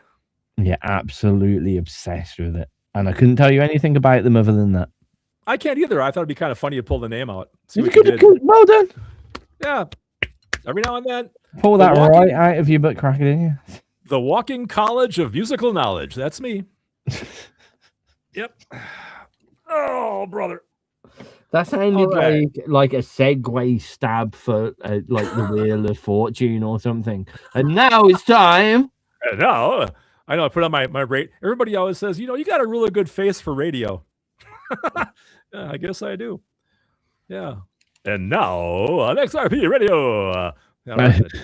Yeah. See, this has been my problem. I don't have the voice or the face for radio, and then we started putting ourselves on TV, and it's all fucked. Yeah, but people want to see what you're wearing. Do they? I don't know. I mean, they don't see anything exciting. They see the same T-shirt pretty much week in, week out. Well, Lisa says Tizz, so you're wearing the correct shirt. Yeah. I wore one that said knob end for a while, and people treated me differently. All right. I have good hair for radio. I guess. Thanks, Booms. Great for the best hair for radio, to be fair. I do have radio hair. Wasn't that a band, Radio Hair? Radio. You're close enough. Yeah, close enough. That'll work. Close enough. Right. So we've got about half an hour and 3 tracks left, which last. Why aren't you telling me how long you last? 12 minutes. So it's a bit of a half and a half. How long are you gonna last, Craig? I need to put it in the diary so I know how long this show is gonna go on for. Well, at least 30 seconds, according to the topic of the show today. How long do you last? No. Anyway. That's what she said. 30 seconds, that's twice. Boom. Hey! Hey! Woo! Woo! Woo! Oh, you guys Innuendos. Smut jokes. Woo! Well, I've got another one of these, sorry. Everybody, stay low.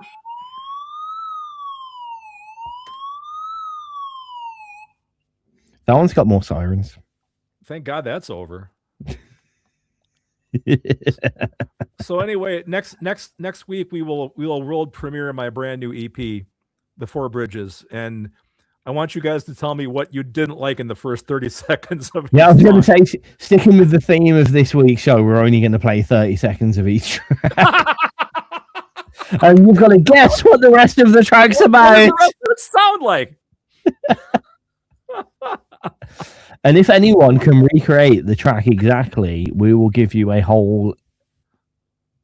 A whole what? A whole. I don't know. I'll give you £1. I'll give you £1.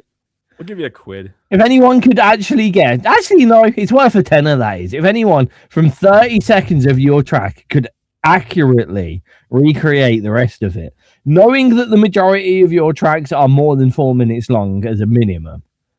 What I want to do really is I want to write music where people can go, I know what this sounds like. This sounds like ba ba ba ba ba ba. No. I want to write music where people are going to go, this doesn't sound like anything. It's kind of a goal. An extra bridge has been added. Yes, my friend. It talks about the 4 bridges this time. It's very spiritual and cosmic, and it's not spooky though. But we will talk about it next week. When it talks about yes. Are you laughing at the chat box or? Yeah, a little. The Eden Bank made a very sore decision to say, "Tizz, you make me laugh." He's heard that. He's heard that before, folks. I'm very good with a feather. Exceptional with a feather. I'm booked by people to feather them. That sounds way dodgier than I intended it to. This show is going right down the tubes, man. I mean, we got a half an hour. We got a half an hour to go yet. With the work that I've been doing over the past few months, weeks, days, years, this is the furthest that I've got through a show without losing my absolute mind. So I think seem pretty sharp. I think I'm doing. I'm at the end of my sharpness, Craig. I'm near the end of it. But luckily, when I'm ridiculously tired, somehow my comedic brain engages. It's like, well, you can't remember anything. You're too tired to deal with any musical knowledge. You can't remember anything. So let's just say stupid shit. Well, there is that. Oh, no, I didn't make a laugh. I don't know what I made a laugh or not made a laugh about now. See, this is a problem when people comment in the chat box. It's quite a few seconds after what I've actually said, so there is a delay. I'm absolutely lost already. Oh, this is terrible. But where did the feather come in? That's a whole nother conversation here. Tickling people, making people laugh. Yep. I'm gonna tickle you with a feather. Or something like that. I don't know. That was weird. I didn't mean to. I'm sorry, everybody. Ay. So back to 30 seconds, right? If you can like a track in 30 seconds, Craig, tell me some things that you can do in 30 seconds. Why did I ask you that? Go, carry on. Lose at a video game. You can lose a video game in 30 seconds. Comes to get totally bored by something on TV. Okay. Take about 30 seconds of the news before I switch it off. Okay. Most of your political speeches, I've got about 30 seconds. Okay. If somebody comes to my door wanting to save me, they got about 30 seconds. Save you from what? Everything. Okay. You know, how am I doing? That was like wait a sec. So, fireman at your door. There's a wildfire spreading. It's outside your house. I want to get you out, and you're gonna be like, no. I mean more like, I'm like, how about save my soul? How is that? Okay. Yes. Okay. They want to take care of me on the other side. Those people get about 30 seconds. You know. You know the worst thing, Craig? The only thing that you have told me in the past 30 seconds is you are the reason for Reels and TikTok. It's your fault. I invented it? No, it's just your fault. If people like you couldn't absorb information in more than 60 seconds, or less than 60 seconds, there would be no need for Reels and TikTok. It's your fault, Craig. No, it's Boom Smack's fault because he says that I can pee in 30 seconds. One thing that I'm quite confident about. Weirdly, I'm confident about a lot of things, but I am more confident about this than other things that Craig can't actually pee in 30 seconds. Because first off, you have to wind up to do it, right? And then you gotta prime the pump, man. You can't just whip 30 seconds instantaneous. No, you gotta bear down. You know, you can't just emit this. No, and then you gotta shut it off when you're done at the end of the stream. This is just not gonna happen in 30 seconds, man. Maybe 45. Now 60 seconds, you're being generous. You know, you're probably better off there. You know, but I think we lost Tizz. Tizz, are you home? Hello. For fuck's sake. Yeah, you got to wind up. You lost it like straight away. You took it seriously. Your face went straight, and you're like, "Yeah, well, you've got to wind up." And you lost me. You lost me at that point. You lost me at that point. You start immediately. You're also 30 years younger than I am, Boom. So you gotta work your way up to it. What are you gonna do when you're almost 70? Come on, man. You gotta first you gotta think about it, and then you gotta wind it up, and then you get going. So it's just a whole process. The worst thing is, I know this isn't an age thing because quite often ALC will be sitting there and she'll be doing this. She'll be going, and I'm like, "What are you doing?" And she's like, "Sucking the pee back up so I can go to the toilet." And I'm like, "What the fuck?" Let's talk. This is the conversation. Quick, press the tangent alert button. This is good.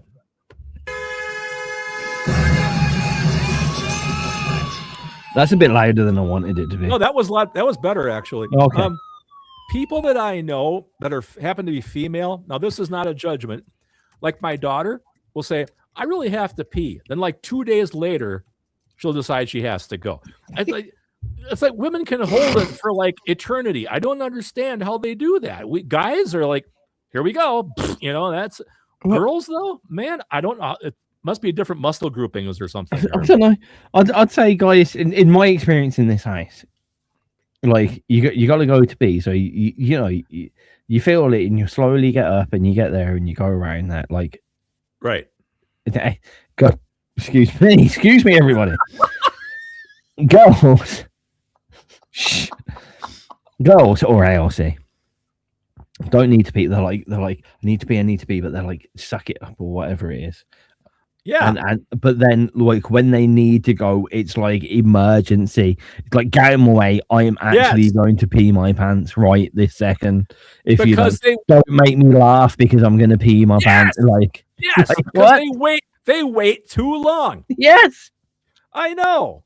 It's like, just do it when you need to do it, and then you're good. You're clear, you know. But Eden Bank has to go. I think you chased her off, Tizz. I'm 100% that I chased Eden Bank off with my pee. Wait, that was my sentence. Wait a sec. Don't take that sentence out of context, please, everyone. That was not literal. I hope we see her again. She's never going to tune into the show again. Now, they just talk about bodily functions on that. I'm confused because she both said I make her laugh, I don't make her laugh, I still make her laugh, and she's got to go because of the pee. Maybe you made her laugh so hard she has to pee. Ashley, we're sorry. I'm gonna like that was her just saying. She's like, I'm just sucking it up, and just right then it was like, I'm gonna pee. See you later. See? Oh man, I'm sorry. Yeah, see, Goose has it right. The closer you get to the toilet, the pressure to piss increases exponentially, like a dog knowing that Walkies is near. That is exactly true. I will stand by this till my deathbed. Keys make you pee. Keys make you pee? Keys, right, because I'll be walking all the way home. Not a problem, right? Not a single problem. Not even thinking about peeing. I pull my keys out of my pocket, and it's desperado time. It is. Get the fucking door open or I'm pissing on it. It is fucking, as soon as I touch those keys in my pocket, like I've learned not to get my keys out too early. I used to get them out up the road and get them ready. Now I get them out at the door, because as soon as I touch those bastard little metal guns, they will make my bladder explode, guaranteed. So it's like, once you touch your keys, you've started the launch sequence. The launch sequence, they forgot about the launch sequence. They just pressed eject, and you have 10 seconds to get in the house. They just pressed eject. No, there was no launch sequence. It's not like I got my keys out and they're like 10, 9. I wish there was 10 seconds. I wish there was 10 seconds. Well, the question I have then is, how long before we start seeing adult diapers in the XRP store? Let's say XRP on the back of it. You know, I mean, here we go. We have a whole new market.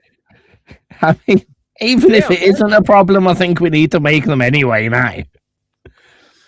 I love it. Good. Like, hello, I'm Craig Allenhecht on behalf of Incontinence. I start doing commercials now for XRP like that. You know, I mean, great. I'm more an advocate of the XR porta potty, a little toilet that's outside your house before you get to your house. Like the pre-toilet? The pre-toilet, you know you can't get through that door. You know you can't get your keys in that hole quick enough, especially if you've had a drink. So you just go to the porta potty that's right outside your house. No keys, no lock, happy days. I will admittedly agree that in certain areas, that toilet outside your house may not be as exquisite as you want it to be, but that's a different story. Exactly. If you have a nice drive, if you've got a good drive, I don't have a good long drive. If you've got a nice drive, XR porta potty either way. XR porta potty. Yep. Losing your prostate makes you pee forever. That sounds kind of inconvenient. I know, and I haven't found it since. And as I always used to say, what's that got to do with rock and roll? I love that. I reckon these days, if you look at the likes of Led Zeppelin, Metallica, and I think it's got a lot to do with rock and roll. I think we need to move into colostomy bags, if I'm honest. Oh, I love it. Robert Plant for adult diapers. Yeah, this is great. How has the show devolved into this, folks? All we wanted to talk about was, what can you do in 30 seconds? Pee, apparently. Pee, apparently. Oh, dear. Should we bring the gloom in? Yeah, we might. Maybe they'll sober us up a little bit. And now changing gears, Here's a song called Gloom by Marble Ghosts. Ay, ay, ay. This is getting silly. Yes, Stop being silly. Professional radio at its finest. Ay, ay, ay. Let's see BBC One do this.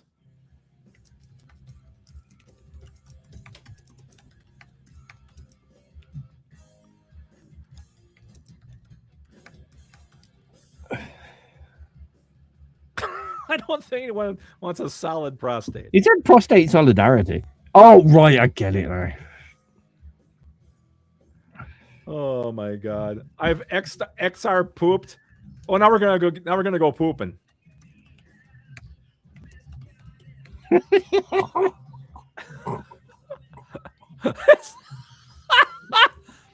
Now it's toilet humor. I typed and I regretted when I hit enter. I'm sorry, Booms. I apologize. And that was a tall joke. Oh, it has to run all the way down. Yeah. You know? Like somebody once said, like thin shit through a tall Swede. Yep. Bring your... Yes. She's not listening to the show, is she? No, she's not. Thank you. Thank you. Luckily. She'll never talk to us again. Said you're not listening to the show, is she? She's going to resign as our producer. She's all right. She's got an armful of marshmallow fluff. Nice. Because I looked at myself in the mirror and I thought I got a lot skinnier, so I figured I could You know the worst part is, I think Kat got us on this whole peeing thing. Because you were talking about her. You said that and she ran out the door. It's her fault. It's your fault. What's my fault? We're talking about peeing. Why is that my fault? Because I was talking about you peeing.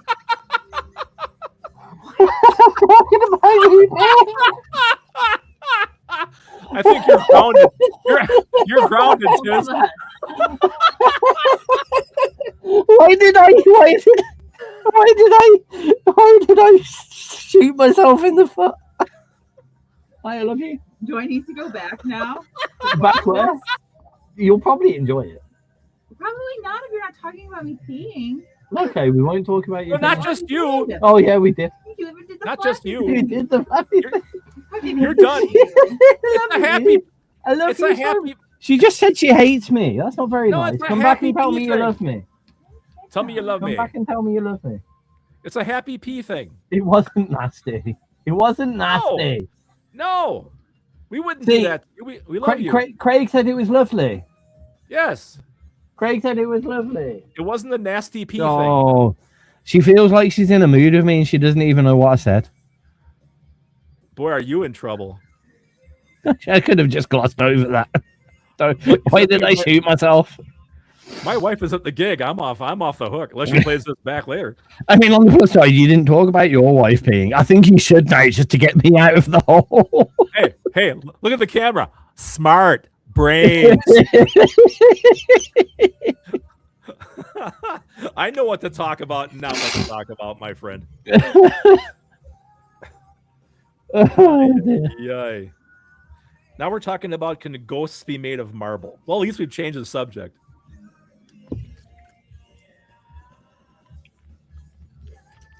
Wispy shit? Now we're going back into poop again. All right, I'll bite. Oh, dear. This whole show has totally gone off the rails, man. In a good way. And everyone's got into it. Yep. Would ghosts slip on marbles? No, they can't walk. They Here float. we go. Glowy marble ghost. We've got a lot. Today's Wednesday. Just to unconfuse the time machine. That was marble ghost with Gloom. The questions that came in the chat box. Well, I've got the hiccups again. Why do I always get hiccups in this show? Because you're nervous. I love me nervous. Fuck's sake. I've done this for 20 years, Craig. Not long enough, apparently. If I'm still nervous, then I should quit. But the Kai Machine, I was expecting some musical questions, but we've got I love a song with the title Gloom, my default outlook on life from Kai Machine. Me too, says Slowcookedgoose. And then some interesting questions. Can ghosts be made of marble? I thought they were invisible or wispy or some shit like that. I would say if ghosts were made of marble, they wouldn't float. And then the next question would ghosts slip on marbles if they walked over them? So I'd say a marble ghost would probably slip on marbles, but a ghost wouldn't slip on marbles. Yeah, okay. That makes sense. Am I the authority on this question? Probably not. No, but we should probably ask the guys that named the band, but they're not here to ask them. So, Tizz, I got some bad news for you. What's that? Our producer just joined the chat box. You better mind yourself now, my friend. She's only joined the chat to click on the video and go back to the start. So by the time I go, she'll watch it on 4 times speed because somehow she can listen to things that are on 4 times speed. And then by the time I finish this show and gone upstairs, she'll be pissed off with me for some reason, for some things that I have said over the past hour and a half. 2 hours nearly, hour and 3/4 she'll be bad. Well, you got another 15 minutes to get yourself in more trouble, so go for it. I heard a creak. Velma was underrated. Okay, now we're going to talk Scooby-Doo. Velma was a hottie. Well, didn't they make that live action version of Velma where she was like really like, endowed and everything and all that kind of shit? She I mean, some may say she had breasts. But no, like I mean, even the old cartoon version, you ever seen her bend over and pick up her glasses? Oh. Well, I've heard of Scooby snacks, but holy cow. That's I honestly thought, Craig, the French would outbeat anything pervy that you could come up with, but you smashed me out of the body. It was Velma is reliable and solid, like a marble ghost, or a marble bust. Hey, I'm here till Wednesday. Welcome to the Innuendo Show with me and Craig. Welcome to the buffet. The buffet. Welcome to the buffet. Wow. Okay. Buffet the Vampire Slayer. What does that make Shaggy then? Stone. That's what he says on the tin. Yeah. Why do you think Velma kept bending over? Right. Anyway, I was more of a Daphne guy, actually. I think most. I mean, yeah, but Fred was always in the way. But why do you always have that little stupid neckerchief on? I mean, isn't the ascot a permanent sign of being an asshole? I don't know. Was he entitled? Well, let's put it this way. I am pretty sure you're as much of a nerd as me, so I hope you realize what this is, what I'm about to say. And this is so niche nerdy. I'm sorry to everyone else that doesn't understand this. But am I correct in saying Scott Summers also wore an ascot? Oh my God. If he didn't, Angel did, because he was Warren Worthington III. I'm so glad you get. Yeah, I got it. So glad you get it. But he always had to wear sunglasses. Sorry, everybody else. So. He always had to wear. I mean, sunglasses and an ascot. What an asshole! Well, if he didn't, he'd blast everybody off the face of the earth. He needed the sunglasses on. I mean, it's just how it was. But yeah, I'm pretty sure. And a college under a V-neck sweater. The sicko. Yeah. Well, yeah, he was probably a rich boy, huh? Summers. I mean, if in the grand history of things, like if it came out as canon that Fred was in fact Scott Summers, I wouldn't be surprised. Or his brother. Or his brother. Woo! Good call. Who knows? Good call. Pop. What kind of pop we talking about, Booms? Like pop, like soda pop, or what? Pop Tarts? Toaster pastry? I don't know where Booms is coming from here. Scooby-Doo versus Alien or Predator would be a cool sci-fi movie. Oh my God, Scooby would last about 2 seconds, man. That would be it, you know. Well, if you put Jesse Ventura, Oh, Shaggy, what are these free lights on my face? yeah, I ain't got time for snacks. You know. Wait a sec. Why is Scooby now Wrecker? Ain't nobody got time for snacks. No. That was my ain't got time to bleed. Remember Jesse Ventura wasn't there with the machine gun? Of course. Yeah, come on, man, get with the program. Yeah, I'm still thinking Wrecker. Ain't nobody got time for snacks. Wrecker ain't got time to pee. Wrecker don't play no games. Wrecker don't pee in no snacks. Wrecker don't pee in 30 seconds. Wait. How are we back there again? Next time he's on the show, ask him how fast he can pee. Ruh-roh. The worst thing is, he's going to turn up in the next show, and me and you are going to be like, oh shit, remember, Wrecker, how long did it take you to pee? And he's going to be like, what the fuck is going on? What absolute shit is going on? What is wrong with you people? I mean, more than usual. I can't deal with this show anymore. Mr. T was Scooby-Doo. I pity the fool that don't like my cereal. I pity the fool that don't pee in 3 seconds. Oh, any semblance of a show has totally gone off the rails here, folks. Oh, we've only got 2 tracks left. They are a total of 8 minutes. We should probably play one now, as we've only got about 10 minutes left of the show. I have one right here on my little list. You ready? Fantastic. This is called Unveil. It's by the Funkeestas. I happen to, I know we've been doing a lot of stuff that has, worked with the track names and stuff. But whilst we're talking about peeing in a certain amount of time and stuff like that, don't follow with Unveil. Okay, cool. Unveil the Funkeestas. Yes. Oh my God. I ain't peeing on no plane, Hannibal. Yeah, he's doing Mr. T lines now. Great.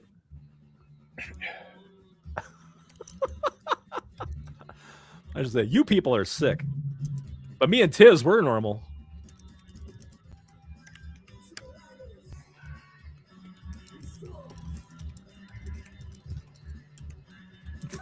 The P team.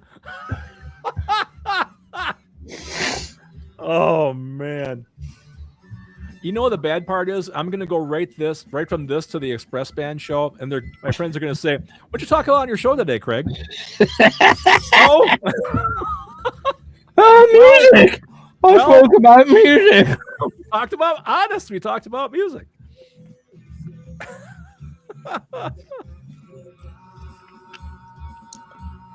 Oh, man.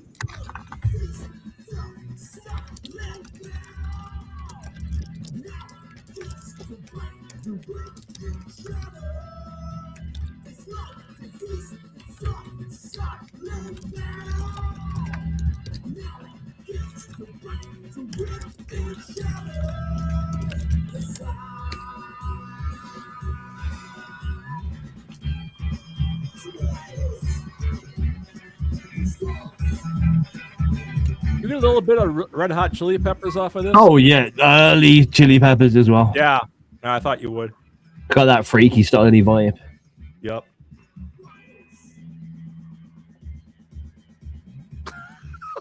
Booms.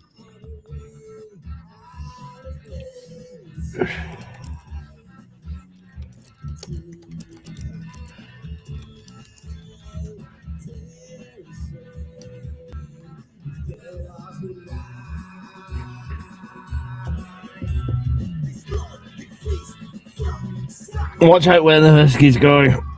Don't You Eat That Yellow Snow. One of my favorite albums of all time, man. Apostrophe.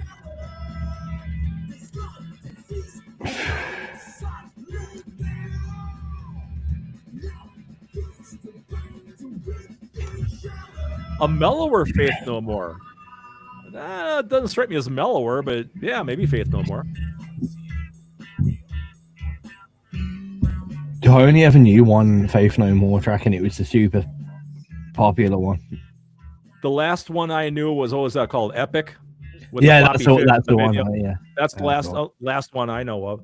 That's then the they only turned into, one I know of. Then they turned into Mr. Bungle. Well, the lead singer turned into Mr. Bungle.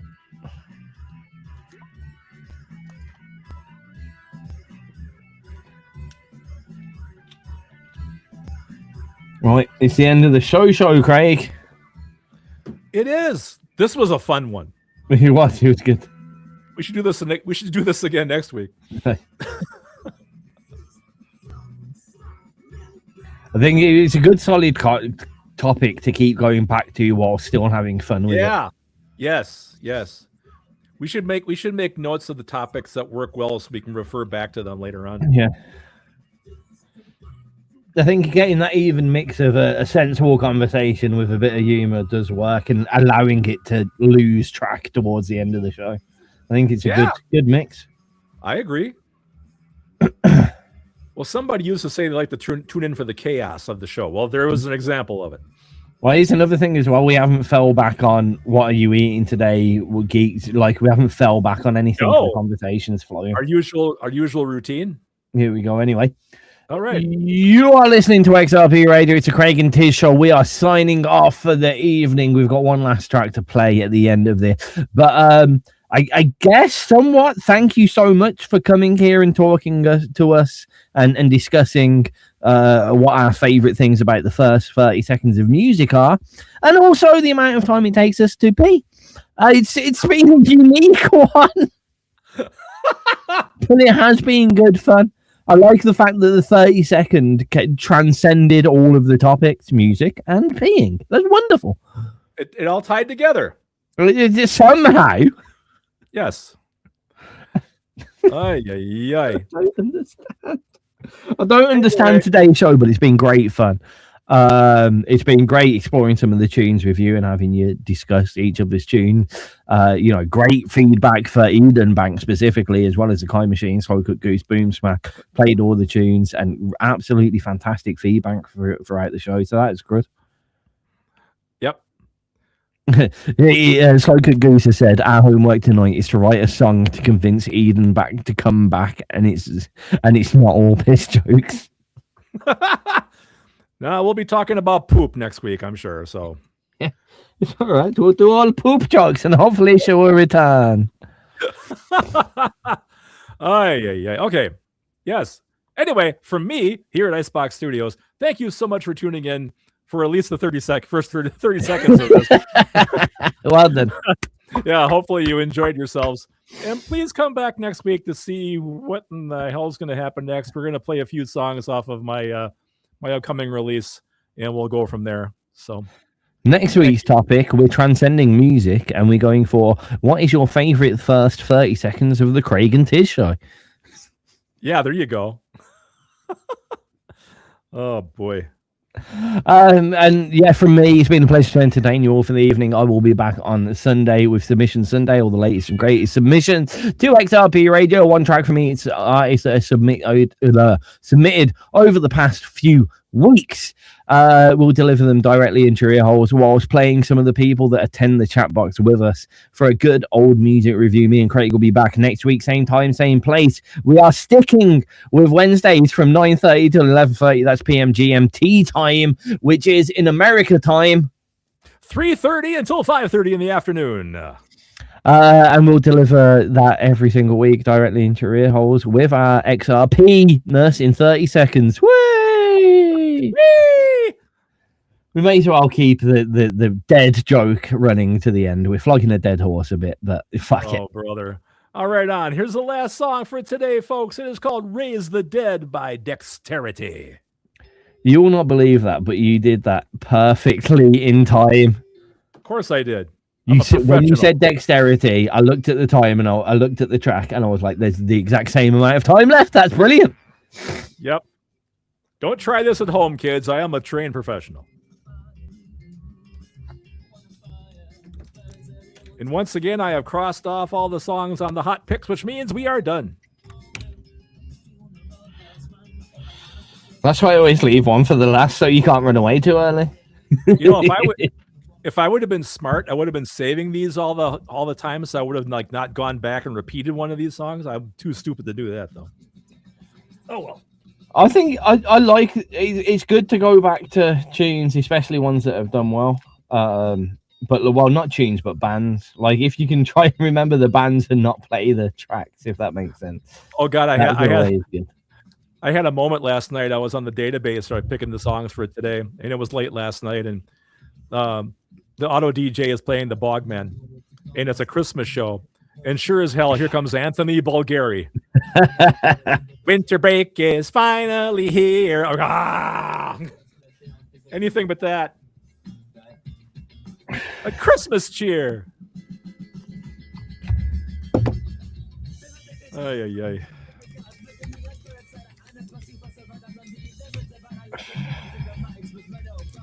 Oh, I see. Kind Machines doing your thing. The show could easily raise the dead. Breaking the law, breaking the law.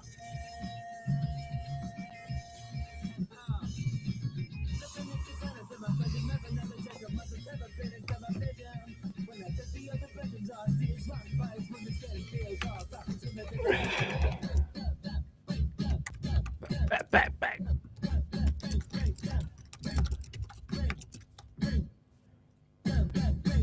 This part is great. Bop, bop, bop.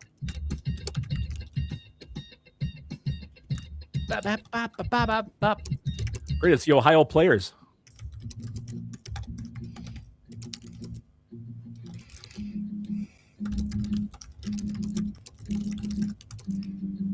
This is the same song? Yep. Wow. It gets massive as well, this does. And it's a really honest tune as well. It's not overproduced. Very, very raw vocals, which I like. Yeah.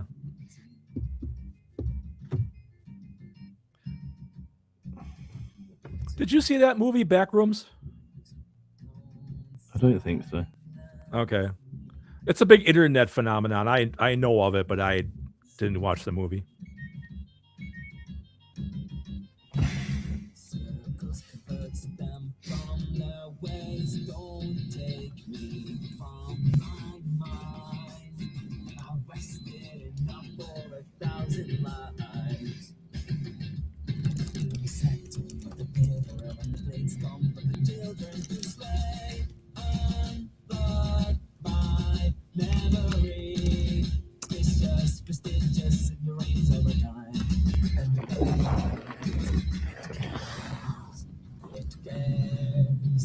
Connie is texting me from the Express Band gig. I'm glad you didn't ask me what we talked about today. You can go back and listen if you want to find out. Yeah, if you're a sucker for punishment.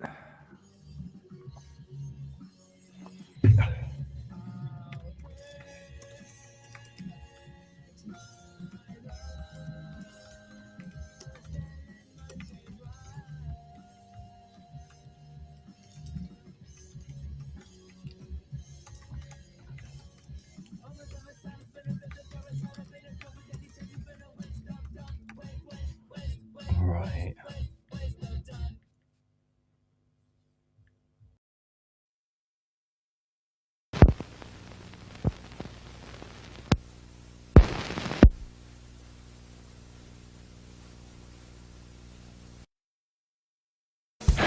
So here we are again.